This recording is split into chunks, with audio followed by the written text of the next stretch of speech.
ఈ రోజు కేసీఆర్ గారు కానీ, కవిత కానీ, లేదా కేటీఆర్ గారు కానీ, రేవంత్ రెడ్డి గారు కానీ తెలంగాణ తల్లిని, ఈ తల్లి నా తల్లి, ఈ తల్లి యొక్క విముక్తి 17th సెప్టెంబర్ జరిగింది, దాన్ని ఘనంగా జరుపుకుందామనే సోయి లేకుండా ఈరోజు మాట్లాడుతున్నారు.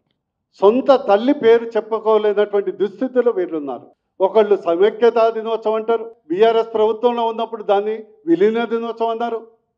ఇక కొత్తగా రేవంత్ రెడ్డి గారికి దీన్ని ఏదో ప్రజాపాలన దినోత్సవం. ఎంత దురదృష్టం అంటే వీళ్ళది ఎట్లదంటే వాగు దాకట్టే వరకు ఓడమల్లన్న, వాగు దాటినాక బోడమల్లన్నట్లు ఈరోజు తెలంగాణ ఆత్మగౌరవాన్ని, తెలంగాణ పౌరుషాన్ని, తెలంగాణ వేలాది మంది అమరవీరులని కించపరుస్తున్నటువంటి రాజకీయ ఓటు బ్యాంకు సంకర జాతి పార్టీలు ఈ రెండు పార్టీలు. ఈరోజు కేంద్ర ప్రభుత్వం చేస్తుంటే హర్షించి పాల్గొన్నది పోయి విమర్శిస్తున్నారు. ఇంకో అంశం, నిన్న ఒక బీఆర్ఎస్ నాయకురాలు భారతదేశం స్వాతంత్రం వచ్చినప్పుడు అనేక సంస్థానాలు విలీనమైనవి, అంతటా చేయకుంటే కేవలం తెలంగాణనే ఎందుకు చేస్తున్నారు అని వారికి జవాబు చెప్తున్నా. తెలంగాణ ప్రజలకు కూడా తెలవాలి. భారతదేశానికి స్వాతంత్రం వచ్చినప్పుడు 565 సంస్థానాలు ఉండే. ఇంగ్లీష్ వాడు పోయేటప్పుడు ఒక లిటిగేషన్ పెట్టిపోయిండు, మీరు స్వతంత్రంగా ఉండొచ్చు, భారతదేశంతో కలవచ్చు, లేదా పాకిస్తాన్తో కలవచ్చు. కానీ 565 సంస్థానాల్లో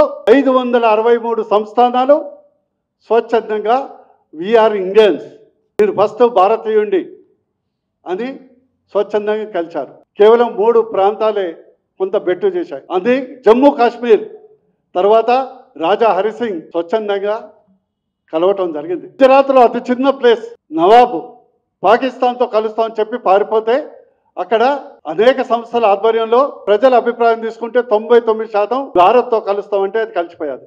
కేవలం తెలంగాణ ప్రాంతం హైదరాబాదు సంస్థానం ఒకటే బలవంతమైంది, సంపన్నమైంది, ఆర్మీ ఉంది, ప్లస్ రజాకారులు ఉన్నారు, గడి దొరలు ఉన్నారు.